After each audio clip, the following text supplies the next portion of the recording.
कोणत्याही मोठ्या संकटातून बाहेर पडण्यासाठी दत्तगुरूंची ही सेवा नक्की करा. अवधूत चिंतन श्री गुरुदेव दत्त. दत्तगुरूंच्या कृपेने तुमच्या सर्व मनोकामना पूर्ण व्हाव्यात अशी गुरुचरणी प्रार्थना करून आजच्या व्हिडिओला सुरुवात करूया. श्री गुरुदेव दत्त. भाग 1.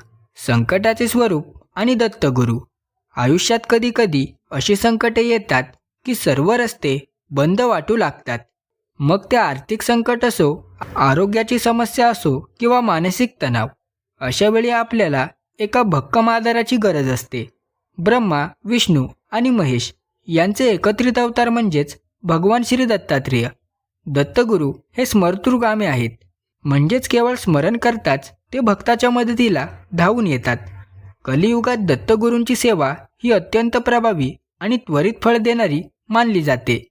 जर तुम्ही खऱ्या श्रद्धेने आणि नियमाने त्यांची सेवा केली तर कितीही मोठे संकट असले तरी ते दूर होते.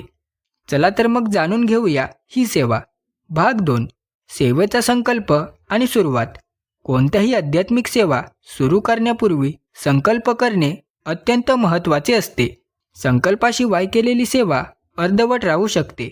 गुरुवारी सकाळी लवकर उठून स्नान उरकून स्वच्छ वस्त्रे परिधान करावीत.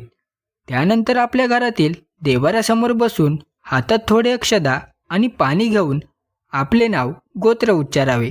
आपल्या मनातील संकट किंवा इच्छा बोलून दाखवावी आणि दत्तगुरूंना प्रार्थना करावी की हे गुरुदेवा, मी आजपासून तुमची ही विशेष सेवा सुरू करत आहे. ती निर्विघ्नपणे पूर्ण करून घ्या आणि मला या संकटातून मुक्ती करा, असे म्हणून ते पाणी जमिनीवर सोडावे. येथूनच तुमच्या खऱ्या सेवेला सुरुवात होते. भाग 3. नामस्मरणाचे अफाट सामर्थ्य. दत्तगुरूंच्या सेवेत सर्वात सोपा पण अत्यंत शक्तिशाली भाग म्हणजे नामस्मरण. दिगंबरा दिगंबरा श्रीपाद वल्लभ दिगंबरा. हा महामंत्र केवळ शब्द नसून ती एक दैवी ऊर्जा आहे. या मंत्राचा जप केल्याने मनातील भीती निघून जाते आणि सकारात्मकता वाढते. संकटाच्या काळात रोज किमान 108 वेळा म्हणजेच 1 माळ या मंत्राचा जप करावा. शक्य असल्यास हा जप एकांतात बसून डोळे मिटून करावा. नामामध्ये इतकी शक्ती आहे की ते तुमच्या आजूबाजूला एक संरक्षण कवच तयार करते. नामाच्या प्रवाहामुळे तुमची बुद्धी स्थिर होते आणि कठीण परिस्थितीत योग्य निर्णय घेण्याची ताकद दत्तगुरू तुम्हाला नक्कीच देतात. भाग 4. श्री गुरुचरित्र वाचनाचे महत्त्व. दत्त संप्रदायातील श्री गुरुचरित्र हा 5वा वेद मानला जातो. संकटातून मुक्ती मिळवण्यासाठी या ग्रंथाचे पारायण करणे हे रामबाण उपाय आहे.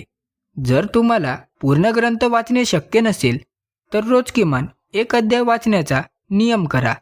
विशेषतः 18वा अध्याय किंवा संकट निरसन करणारे अध्याय खूप प्रभावी आहेत. वाचन करताना मनामध्ये पूर्ण विश्वास असू द्यावा. हा ग्रंथ केवळ वाचायचा नसून त्यातील बोध जीवनात उतरायचा असतो. गुरुचरित्राच्या नियमित वाचनाने घरातील नकारात्मकता नष्ट होते आणि अशक्य वाटणाऱ्या गोष्टी शक्य होऊ लागतात. दत्तगुरूंच्या लीलेचा हा अनुभव अद्भुत असतो. भाग 5. औदुंबर वृक्षाची सेवा. दत्तगुरूंना औदुंबर म्हणजेच उमराचा वृक्ष अत्यंत प्रिय आहे. असे मानले जाते की साक्षात दत्तगुरू या वृक्षाच्या मुळाशी निवास करतात. जर तुम्हाला शक्य असेल तर दर गुरुवारी एखाद्या औदुंबर वृक्षाला प्रदक्षिणा घालाव्यात. किमान 7 किंवा 21 प्रदक्षिणा घालाव्या. श्री गुरुदेव दत्त या मंत्राचा उच्चार करावा. वृक्षाला शुद्ध जल अर्पण करावे आणि तिथे थोडा वेळ शांत बसावे. औदुंबराच्या सानिध्यात बसल्याने मानवी शरीरातील ऊर्जा केंद्रे कार्यान्वित होतात आणि मानसिक शांती लाभते. ही सेवा दिसायला साधी असली तरी ती मोठ्या संकटांवर मात करण्याची शक्ती देते, असा अनेक भक्तांचा आजही प्रत्यक्ष अनुभव आहे. भाग 6. दत्तस्तोत्र आणि करुणा त्रिपदी. भगवान दत्तात्रेयांची कृपा मिळवण्यासाठी स्तोत्र पठण खूप फायदेशीर ठरते.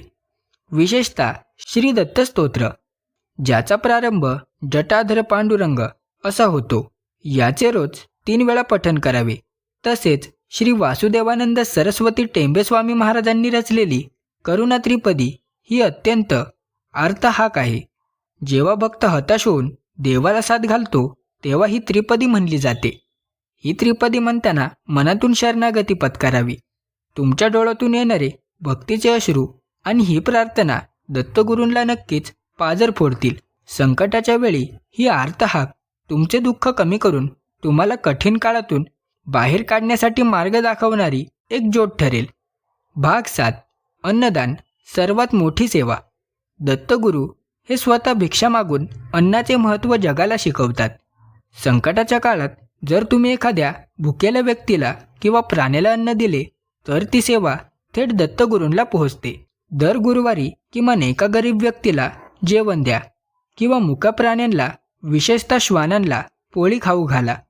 दत्तगुरूंच्या चित्रात 4 कुत्रे 4 वेदांचे प्रतीक आहेत. प्राण्यांची सेवा केल्याने तुमचे ग्रहदोष कमी होतात आणि संकटाची तीव्रता घटते. अन्न हे पूर्ण ब्रह्म असे मानून केलेले हे दान तुमच्या कर्मातील अडथळे दूर करते. ही सेवा मनापासून केल्यास दत्तगुरूंचा आशीर्वाद तुम्हाला अनुभवायला मिळेल. भाग 8. शुद्ध आचरण आणि सात्विकता. कोणतीही सेवा तेव्हाच फळ देते जेव्हा तुमचे आचरण शुद्ध असते. दत्तगुरूंच्या सेवेच्या काळात खोटे बोलणे, कोणाची निंदा करणे किंवा मांसाहार, मद्यपान टाळावे. तुमचे मन जितके सात्विक असेल तितकी तुमची प्रार्थना देवापर्यंत लवकर पोहोचेल. सकाळी आणि संध्याकाळी घरात गाईच्या तुपाचा दिवा लावावा आणि उदबत्तीचा सुगंध दरवळू द्यावा. यापुढे घरातील वातावरण पवित्र राहते. आपल्या वाणीवर ताबा ठेवा आणि कोणाचेही मन दुखावू नका. सात्विक जीवनशैलीमुळे तुमच्यातील संयम वाढतो, जो कोणत्याही संकटांशी लढण्यासाठी अत्यंत आवश्यक असतो. दत्तगुरू शुद्ध भाव पाहतात, म्हणून अंतर्बाह्य शुचिर्भूत राहून ही सेवा भक्तीने पूर्ण करावी. भाग 9. गुरुवारी विशेष उपवास आणि पूजा. गुरुवार हा दत्तगुरूंचा वार आहे. या दिवशी विशेष उपासना करणे फलदायी ठरते. जर प्रकृती साथ देत असेल तर गुरुवारी उपास करावा किंवा किमान एक भुक्त राहावे. सकाळी दत्तगुरूंच्या प्रतिमेला किंवा मूर्तीला पंचामृत अभिषेक करावा. पिवळी फुले आणि पिवळे चंदन अर्पण करावे, कारण पिवळा रंग दत्तगुरूंना प्रिय आहे. नैवेद्यासाठी साखर फुटाणे किंवा पुरणपोळी अर्पण करावी. पूजेनंतर बसून श्री गुरुलीलामृत ग्रंथातील एखादा अध्याय वाचावा. ही विशेष पूजा तुमच्या निष्ठेचे प्रतीक आहे. जेव्हा तुम्ही श्रद्धेने देवासाठी वेळ काढता तेव्हा देवही तुमच्यासाठी संकटांच्या वेळी ढाल बनून उभा राहतो, हे विसरू नका. भाग 10. 16 गुरुवारची व्रतविधी. जर संकट खूपच मोठे असेल तर 16 गुरुवारचे व्रत करण्याचा संकल्प सोडावा. हे व्रत अतिशय प्रभावी मानले जाते.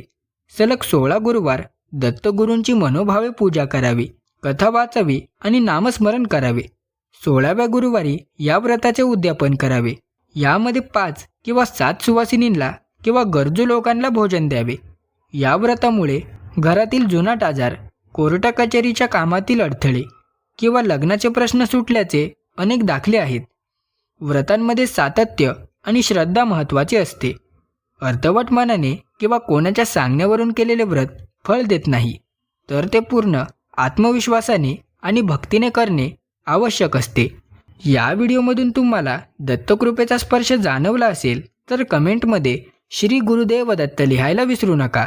व्हिडिओ आवडला असेल तर व्हिडिओला एक लाईक आणि चॅनलला सबस्क्राईब करायला विसरू नका. तर चला भेटूया लवकरच पुढच्या व्हिडिओ.